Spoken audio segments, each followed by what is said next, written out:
काय नेमकं काय निकाल आज जे आहे कस्टोडियल डेथच्या संदर्भात मॅजिस्ट्रेटने इन्क्वायरी करावी एवढं एकच प्रावधान आहे. पण मॅजिस्ट्रेटच्या इन्क्वायरी नंतर कोणी निर्णय घ्यायचा, कसा निर्णय घ्यायचा, त्याची पुढची इन्क्वायरी कशी करायची, या संदर्भात कायदा अपुरा आहे. आणि म्हणून आम्ही असं कोर्टाला असं म्हटलं की याच्यामध्ये सोमनाथ सूर्यवंशी हे कोर्टाच्या कस्टडीमध्ये असताना त्यांचा मृत्यू झालेला आहे. तेव्हा पुढची कारवाई जोपर्यंत असेंब्ली करत नाही किंवा पार्लमेंट करत नाही तोपर्यंत कोर्टाने नियमावली तयार करून त्याची पुढची कारवाई कशी झाली पाहिजे याची गाईडलाईन्स ले डाऊन करावं. त्या संदर्भात असं कोर्टाने मान्य केलं आणि 29ला हिअरिंगला ठेवलेलं आहे. शासनाला त्यांनी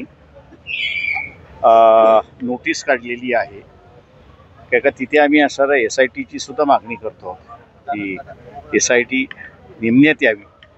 पण ही SIT सरकार नेमणार नाही तर कोर्ट नेमेल आणि ती कोर्टाच्या अंडर राहील असं आम्ही प्रेयर त्या ठिकाणी केलेलं आहे.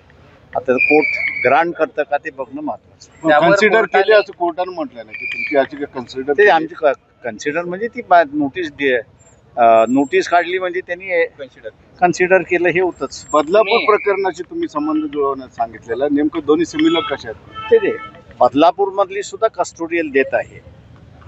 पण बदलापूरच्या ह्याच्यामध्ये असणारं एमिनिस क्युरिया म्हणजे त्या आई वडिलांनी ती पिटिशन विड्रॉ केलेली आहे. कोर्टाने माणूस उभा केलेला आहे आणि त्यांच्या मार्फत कोर्ट चालवतोय. त्याच्यामुळे तिथे काही कमतरता आहे. ती कमतरता मला वाटतं या पिटिशन मार्फत आम्ही असणारा दुरुस्त करू एवढं त्याच्यामध्ये आहे. करावं अशी तुम्ही भूमिका घेतलेली आहे. हो, माझं म्हणणं असं आहे की त्याच्यामध्ये आरोपी जो आहे ते राज्य शासनच आरोपी आहे आणि राज्य शासन आरोपी असल्यामुळे इन्क्वायरी कशी होते याचं त्यांना आम्ही असा नमुना दाखवला आणि त्याच्या आधारे आम्ही असं म्हटलं की गाईडलाईन्स ज्या येतील त्या गाईडलाईन्समध्ये मॉनिटर हे कोर्टाने केलेलं अधिक चांगलं राहील.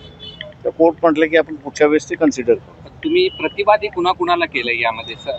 यामध्ये प्रतिवादी मी फक्त असणारा स्टेटला केलेला आहे आणि कोर्टाकडे आम्ही न्याय मागण्यासाठी आलेलो. कस्टोडियल डेथमध्ये खरंच आता ज्युडिशरीने विचार करणं गरजेचं आहे. बरेच त्रुटी आहेत तपासाबाबतीत. ते 4 वर्षामध्ये महाराष्ट्रामध्ये 876 केसेस झालेले आहेत. पण त्याच्यापैकी कन्व्हिक्शन फारच कमी झालेलं आहे. याचं कारण की पुढे काय करायचं हीच नाही आहे. तो कायदा आम्ही सेटल करून घेऊ असं आम्हाला वाटतंय. तुम्ही प्रतिवादीच या ठिकाणी आरोपी आहे असं कोर्टासमोर? हो, कोर्टासमोर मी पुढच्या वेळेसही मांडणार आहे. किंवा प्रतिवादी म्हणण्यापेक्षा सरकारच आरोपी आहे किंवा सरकारकडून अपेक्षा कोर्टाने धरणं किंवा पिटिशनरने धरणं योग्य नाही.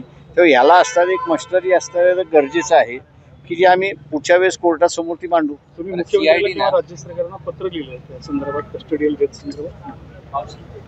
माझी असणारा देवेंद्र फडणवीस यांची भेट झाली होती या संदर्भातला आणि तेव्हा मी त्यांना म्हणालो होतो की तुम्हाला कायदा जो आहे तो कायदा पूर्ण करावा लागेल आणि तो कायदा जोपर्यंत तुम्ही पूर्ण करत नाही तोपर्यंत या कस्टोडियल डेथची इन्क्वायरी होणार नाही अशी परिस्थिती आहे. तुम्ही एक मुद्दा मांडला त्या ठिकाणी कस्टोडियल डेथचा रिपोर्ट हा चीफ जस्टिसला दिला गेला पाहिजे होता. हो, याचं कारण चीफ सेक्रेटरीला दिला गेला. ही मोठी चूक आहे सरकारची नाही. मला तर मॅजिस्ट्रेट गाईडलाईन नसल्यामुळे चूक कोणाची हे सांगताच येत नाही.